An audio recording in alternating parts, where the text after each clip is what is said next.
오늘 하나님 말씀은 말라기서 2장입니다. 2장 말라기서 10절에서 마지막 17절까지 보겠습니다. 말라기서 2장 10절에서 17절까지. 10절 제가 읽겠습니다. 교독합니다. 우리는 한 아버지를 가지지 아니하였느냐? 한 하나님께서 지으신 바가 아니냐? 어찌하여 우리 각 사람이 자기 형제에게 거짓을 행하여 우리 조상들 언약을 욕되게 하느냐?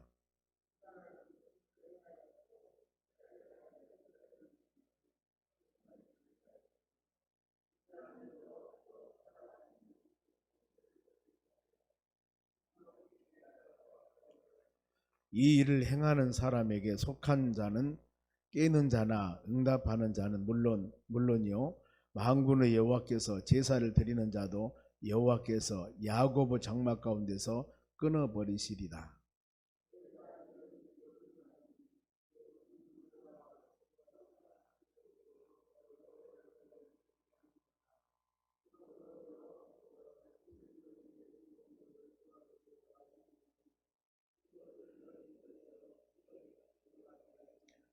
너희는 이르기를 어찌 됨이니까 하는도다.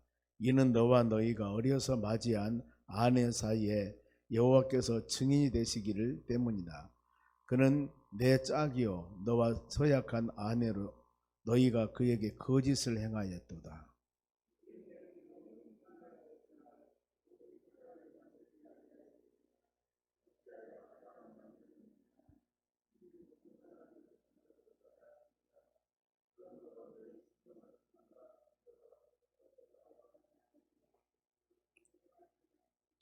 이스라엘 하나님 여호와가 이르노니 나는 이혼하는 것과 옷으로 학대를 가리는 자를 미워하노라.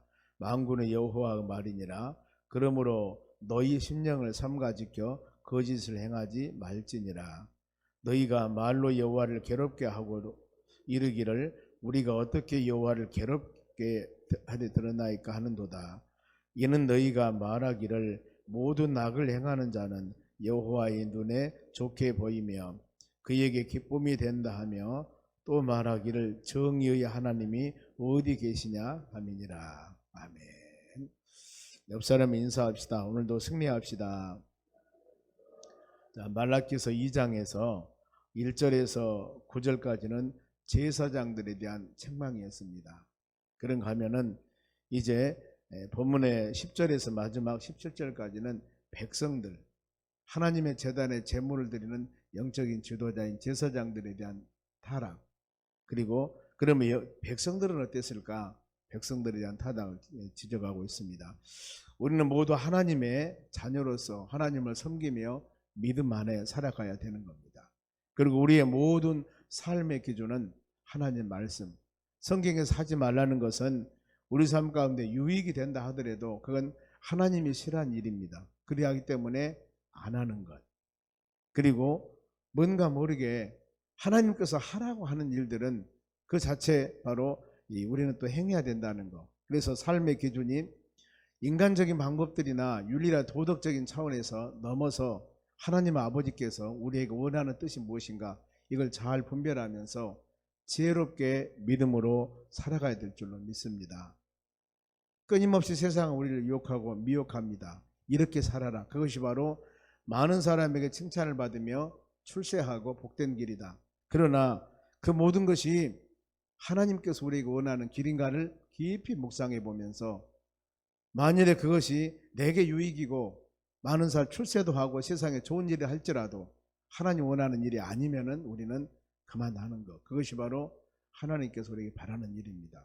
그러면은 백성들의 제약이 무엇인가? 본문의 10절 말씀을 봅니다. 우리는 한 아버지를 가지지 아니하였느냐? 한 하나님께서 지으신 바가 아니냐? 어찌하여 우리 각 사람이 자기 형제에게 거짓을 행하여 우리 조상들의 언약을 욕되게 하느냐? 두 가지입니다. 보면은 하나님께서 백성들의 죄야 형제들에게 거짓을 행하는 것. 거짓은 10계명 중에도 9계명입니다. 거짓 증거하지 말라. 거짓말하지 말라. 하나님께서 그 많은 바로 말씀 중에 요약해 10계명을 주었는데 거짓말하지 말라. 그리고 거짓말하는 것은 요한복음 8장 44절에 보면은 그건 마귀의 속성이라고 합니다. 마귀의 속성. 거짓은 아비에서 났으며 살인자고 진리가 없으며, 마귀들의 속성이 그렇습니다. 이건 한 번 거짓말을 하면 그 다음에 그 거짓말을 덮기 위해서, 합리하기 위해서 또 거짓말해야 되는 겁니다. 그러니까 그 사람 하는 입에서는 그 한 일들을, 그때 내가 잘못한 거 책망받고 창피당하고 그냥 그러고 올바르게 가버리면 끝나는 겁니다. 그런데 이것을 덮으면은 그 다음에 모든 일들은 거짓말로 가야 됩니다. 왜요? 거짓말 했으니까. 이것을 합리화하려면은 이런 함정에 빠져버린 겁니다. 우리는 때에 따라서는 손가락질을 받고, 때에 따라서는 책망을 받는다 하더라도 진실로 그때 꼬중 듣고 회개하고 고개 숙이고 빌면 끝나는 겁니다. 그런데 이것을 합리화하기 위해서 거짓말을 하는 거예요. 여러분, 이러면은 언제나. 근데 형제들에게 거짓말을 하며 조상들의 언약을 욕되겠다 그 말입니다. 그러면은 조상들의 언약이라고 하는 것은 조상들과 맺은 약속이 있습니다. 출애굽기 19장 5절 말씀 보면 유명합니다. 너희가 내 말을 듣고 내 언약을 지키면, 여기서 언약이 나옵니다. 그 전에는 아브라함, 이삭, 야곱, 요셉 족장 시대라고 그럽니다. 이제 출애굽할 때 모세를 통해서 이스라엘 백성들을, 이제 많은 민족이 이루어졌습니다. 430년 동안 고통 생활을 하면서 약 한 장정 60만 명, 많은 사람 2 내지 300만 명, 이 많은 수. 이제 하나님께서는 출애굽하면서 그들에게 약속을 합니다. 언약. 너희는 이제 개개인들의 족장들이 아니라 너희는 나라다. 나라. 이 언약을 하는 겁니다. 그래서 너희가 내 말을 듣고 내 언약을 지키면은 모든 민족 중에서 내 소유가 되고 너희들은 내 백성, 내 나라다. 그러면서 제사장 나라와 거룩한 백성이 되리라 그랬습니다. 이것이 약속이에요. 제사장 나라와 거룩한 백성, 하나님께 드려지는 나라, 구별된 백성들. 누구? 이스라엘 백성들. 그러면서 약속이 그겁니다. 말을 듣고 언약을 지켜라, 약속을. 그런데 여기 보면 조상들 언약을 욕되겠다.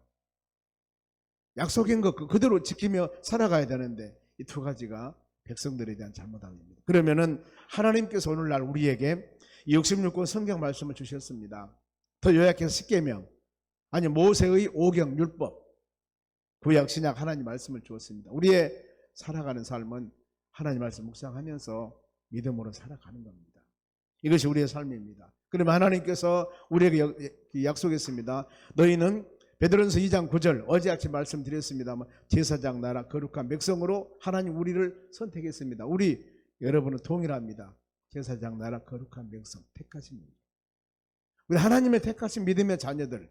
그러면은 하나님이 여러분의 삶을 끝까지 책임져 주겠다 그 말입니다. 어땠을 때?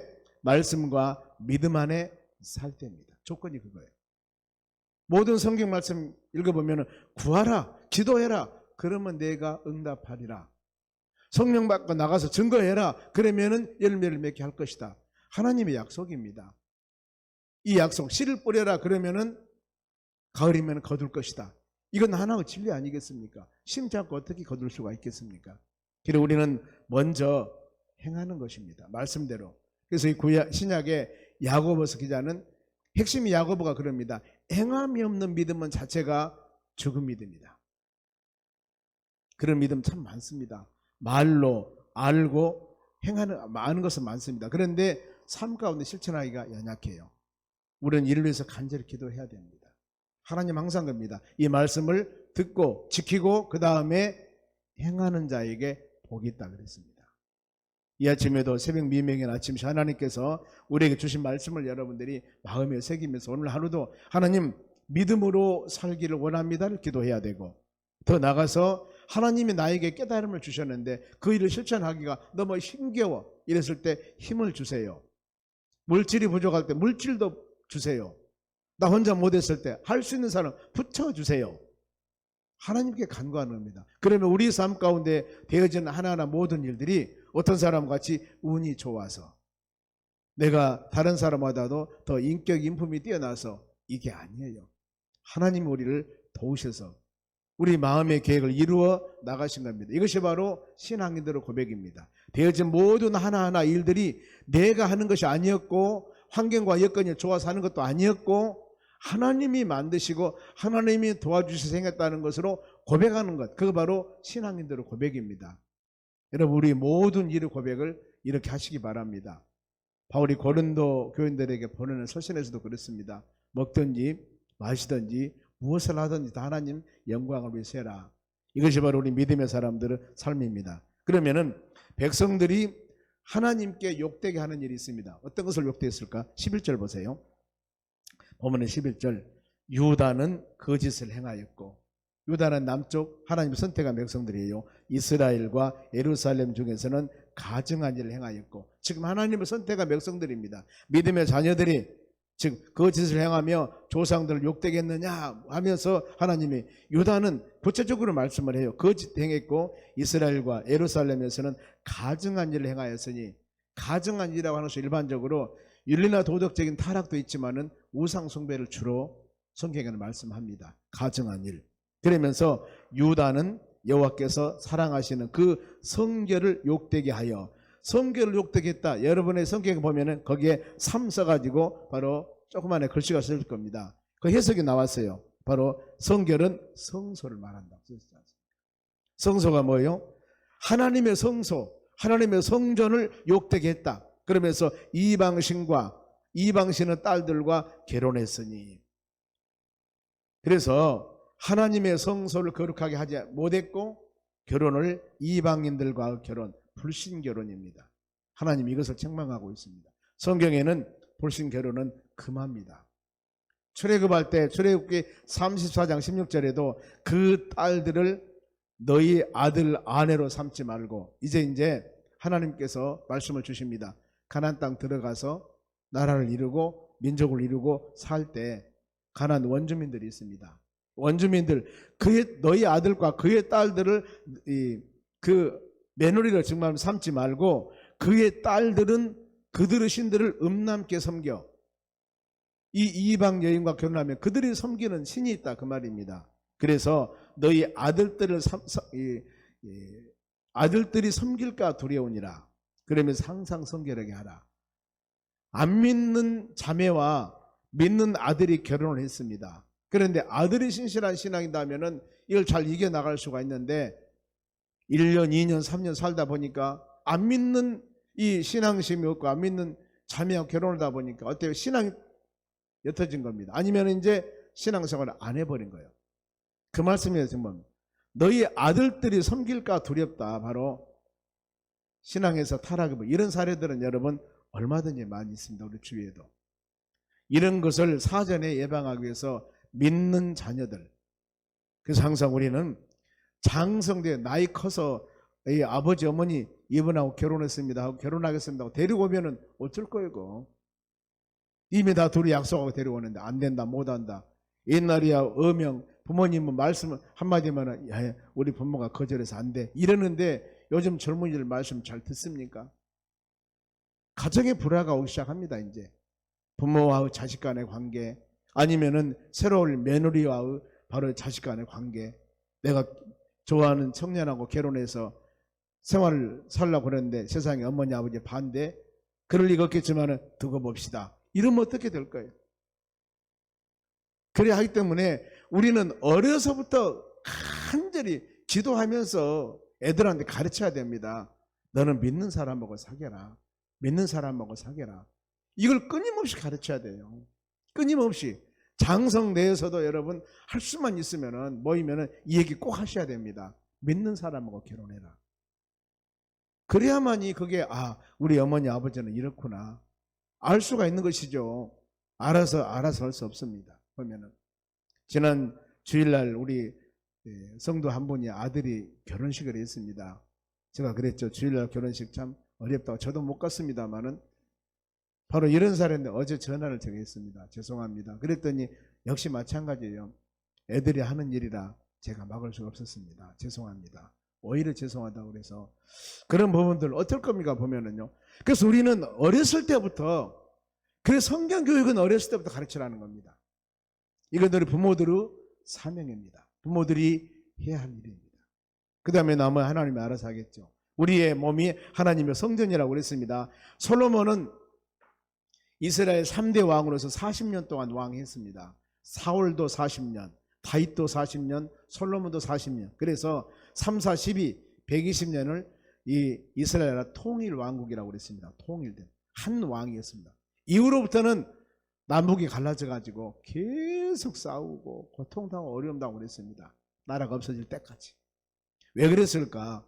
솔로몬 왕이 처음에는 지혜와 바로 이 총명을 갖는 대단한 왕이었습니다. 솔로몬 하면은 전국 세계적으로, 아니 전국에서, 아니면 다른 나라 이방 나라에서 솔로몬의 그 잠언 명언을 듣기 위해서 막 금은 보화를 가지고 왔었고, 이런 바로 지혜 왕이었는데 그가 나라가 확장되고 커지니까 타락을 하게 된 겁니다.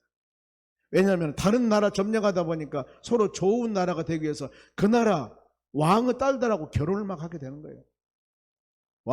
왕궁에서 후궁과 왕비가 1000명이었습니다. 1000명. 많았다 그런 의미가 있습니다만은, 그러다 보니까 그 이쁜 바로 여인들이, 처녀들이 왕하고 결혼을 오면서 전부 다 자기들의 신을 가지고 와요. 그러면서 왕을 꼬드겨 가지고 솔로몬 왕이, 그렇게 하나님 중심적인 솔로몬 왕이 타락해 버려요. 하나님이 돌아오고라 얘기를 해도 나이 늙어서 돌아오지도 않아 버립니다. 결국에 이 열왕기상 11장에 보면 타락장이 나옵니다. 솔로몬은 타락한 12장에 그때부터 남북으로 갈라집니다. 열왕기 상하 보면은 계속 남북으로 갈라져, 북쪽에서는 이스라엘 19명의 왕이 있었는데 한 명의 왕도 선한 왕이 없었습니다. 남쪽의 왕은 바로 남쪽에는 이 20명의 왕이 있었습니다만 서너 명 정도, 너댓 명 정도 선한 왕이 좀 있었고, 거기도 악한 왕이었습니다. 나라가 이렇게 갈라져 버렸어요. 누구 때문에? 솔로몬 때문에. 그 솔로몬의 범죄 때문에. 우리가 역사적으로 조명을 해보면 그런 거예요. 하나님의 말씀과 믿음 안에 온전히 살아야 돼요. 그래, 이런 이방 결혼을 행하며 하나님께 또 제사도 드립니다. 즉 말하면은 교회에 오면서도 또 다른 데 찾아다니면서 이방신을 섬기며 이런 분들이 있냐 그 말입니다. 그러면 안 되죠. 12절에 봅니다. 12절, 이 일을 행하는 사람에게 속한 자는 깨는 자나 응답하는 자는 물론이요 만군의 여호와께서 제사를 드리는 자, 이방신을 섬기며, 여기 보면은 이방은 딸들과 결혼하며 이런 사람들이 또 하나님의 성전에 와서 어때요? 여호와의 전에 여호와께 제사를 드리고 드리는 자도 여호와께서 야고보 장막 가운데서 끊어버리시리라 그랬습니다. 안 들어준다는 겁니다. 마음에 불의가 가득하고 혼합주의 신앙이나 인본주의나 잘못된 신앙 가지고 와서 주여 하면은 하나님께서 먼저 회개하라가 먼저입니다. 회개하라. 그리고 구하라. 이것이 하나님께서 원하는 일입니다. 특히 고린도후서 6장 14절에도 믿지 않는 자와 멍에를 함께 매지 말라. 의와 불법이 어찌 함께, 빛과 어둠이 그리스도와 베리알이 하나님의 성전과 우성이 어찌 함께 어울리겠느냐 그랬습니다. 우리는 정확한 색깔을 떼야 됩니다. 믿음 안에 사는 삶.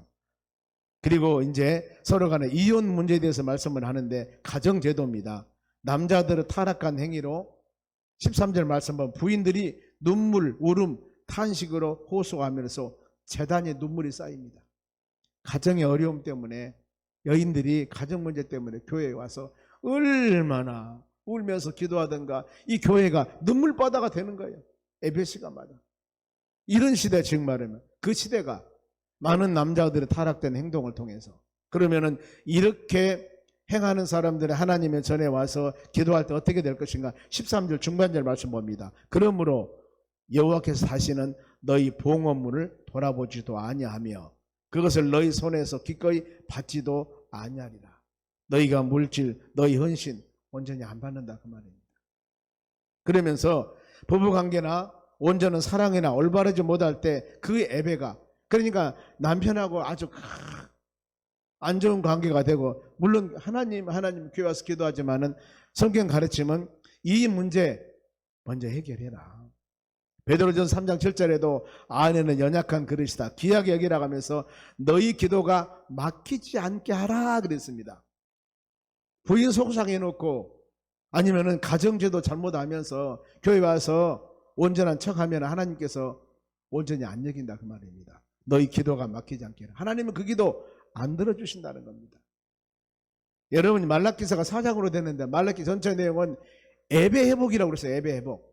지금 제사장들이나 백성들에게 이렇게 예배 회복은 이렇게 하는 거예요. 이것이 되어져야 되는 것입니다. 그래서 혹시라도 이런 것들이 우리가 온전하지 못하다면은 하나님 말씀 묵상하면서 이 관계, 올바른 관계가 돼야 돼요.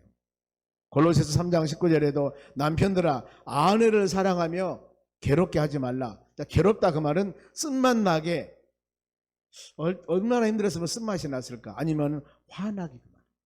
화나게. 물론 원인 제공하면 안 되겠죠. 못된 짓을 하면서도 사랑받으려고 하면 안 되죠. 그런데 온전한 바로 믿음 안에 사는 우리 하나님의 자녀들의 삶. 그러면서 부부 사이에 관한 하나님의 가르침입니다. 14절입니다. 너희는 이르기를 어찌 되매니까 하는도다. 이는 너와 너희가 어려서 맞이한 아내 사이에 여호와께서 증인이 되시기 때문이라. 그는 너희 짝이요, 여인들 남편들입니다. 그는 너희 짝이요 너와 서원한 아내로되 너희가 그것에게 거짓을 행하였도다. 바로 우리는 남자들은 올바르게 살아가야 됩니다. 이 부분들인데 정말 이 관계가 온전한 관계가 되어야 된다. 결혼은 하나님과 언약입니다. 인간들이 파기하면 안 된다는 겁니다. 잠언서 2장 17절에도 젊은 시절의 짝을 버리고 그의 하나님의 언약을 잊어버린 자는 그의 집을 사망으로 그의 길을 스스로 기울어지나니 그랬습니다. 말씀 안에 믿음 안에 거하도록 간절히 기도해야 됩니다. 그래 하나님이 결혼 제도를 만든 목적을 15절입니다. 15절 같이 읽습니다. 시작. 그에게는 영이 충만하였으나 오직 하나를 만들지 아니하였느냐. 어찌하여 하나를 만드셨느냐. 이는 경건한 자손을 얻고자 하심이라. 그러므로 너희 심령을 삼가 지켜 어려서 맞이한 아내에게 거짓을 행하지 말지니라. 아멘. 하나님께서 우리에게 주시는 귀한 가정 잘 지키도록 우리는 기도하며 간구해야 됩니다. 그래서 하나님이 미워하는 자는 누구일까? 16절 봅니다. 이스라엘의 하나님 여호와가 이르노니 나는 이혼하는 것과 옷으로 학대를 가리는 자를 미워하노라. 두 가지입니다. 그러면서 만군의 여호와 말이니라. 그러므로 너희는 심령을 삼가 지켜 거짓을 행하지 말지니. 여기서 하나님 미워하는 것 두 개죠. 하나님이 짝지어준 것 버려서는 안 됩니다. 그리고 학대로 옷을 가리운 자, 이것은 어떤 의미냐 하면 남편이 아내를 사랑하지 않습니다. 남편이 아내를 미워해요. 더 나가서 남편이 남편으로서 의무를 다해야 된다는 것, 결혼한 사람들은 알 겁니다. 남편이 남편의 의무를 분명히 해야 됩니다. 제가 어느 때인가 젊은 바로 청년 장년들이 결혼을 오면은 기도로 오면 그 얘기를 가끔 합니다. 바로 자매의 의무 다 해야 됩니다. 남편의 의무 다 해야 됩니다. 고린도서에서 나왔어요. 여자가 남편을 필요로 할 때 남편이 여인을 멸시하면 안 되는 겁니다. 그것이 남편의 의무예요. 이 관계입니다. 가정관계예요. 그걸 지금 말씀하는 겁니다. 남편이 부인을 필요로 할 때 부인이 거절해서 안 되는 거예요. 이 관계. 부인이 남편이 필요할 때 남편이 부인을 거절하면 안 돼요. 서로 간에. 이 거절, 그것이 바로 서로 간의 의무라는 거예요. 남편과 부인의 의무라는 그겁니다. 그것도 들어있다 그 말입니다. 이것 때문에 가정에 어려움 당한 가정이 한두 가정이 아니에요. 가정사역을 하다 보면은 이런 것들이 많이 있습니다만은 이 부분들은 여러분 신앙으로 사는 우리는 서로 간에 이런 관계들이 잘 서로 의논해서 아름다운 관계들이 여러분 되어져야 됩니다. 이거 잘못돼서 어려운 가정 많아요. 그래서 신앙인들은 바로 항상 우리의 모든 외적으로 내적으로 의무와 그 다음에 의무를 잘 준행해 나가면서 하나님을 영화롭게 하는 가정이 되어야 될 줄로 믿습니다. 그러면서 백성이 하나님을 괴롭게 한 것, 자 17절 봅니다. 마지막입니다. 너희가 말로 여호와를 괴롭게 하고도 이르기를 우리가 어떻게 여호와를 괴롭게 하였나이까. 지금 하나님의 자녀들이 하나님을 괴롭게 하는 겁니다. 하나님 마음 아파요. 괴롭게 하는지 뭐예요? 자, 하나님은 모든 악을 행하는 자도 여호와 눈에 좋게 보이며 그에게 기쁨이 된다 하고 이 해석입니다. 이 부분들 해석이 이는 너희가 말하기를 모든 악을 행하는 자는 여호와 눈에 좋게 보이며 그에게 기쁨이 된다 하고 이게 잘못된 말이거든요. 그러니까 하나님께서 괴로운 것은 너희들은 지금 악을 행하면서도 하나님 이것 좋아해. 하나님이 이거 기뻐해. 이렇게 말하고 다닌다 그 말입니다. 나쁜 짓 하는 사람들이 하나님 이것도 좋아해?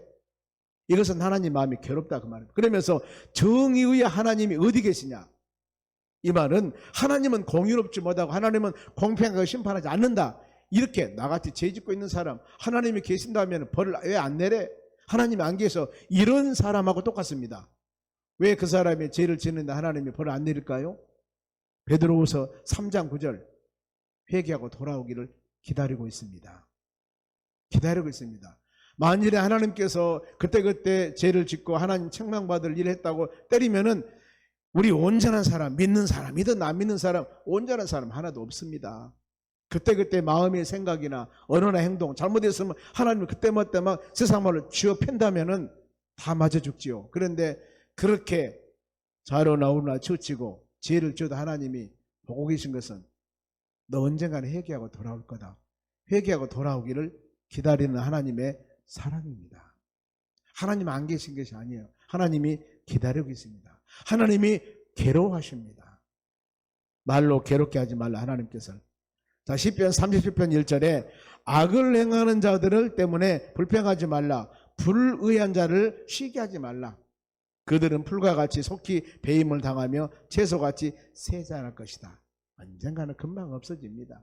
우리는 주의 나라 소망하며 믿음으로 사는 하나님의 자녀들입니다. 이 하루도 이 말씀을 꼭 마음에 새기면서 하나님 의지하고 하나님이 기뻐하는 일을 행하면서 마음의 소원을 이루신 하나님 주께 기도하며 간구할 때 하나님께서 우리에게 힘과 능력을 주어서 온전한 가정생활, 온전한 하나님의 자녀로서 삶, 이것을 우리에게 인도해 주실 줄로 믿습니다. 기도하겠습니다.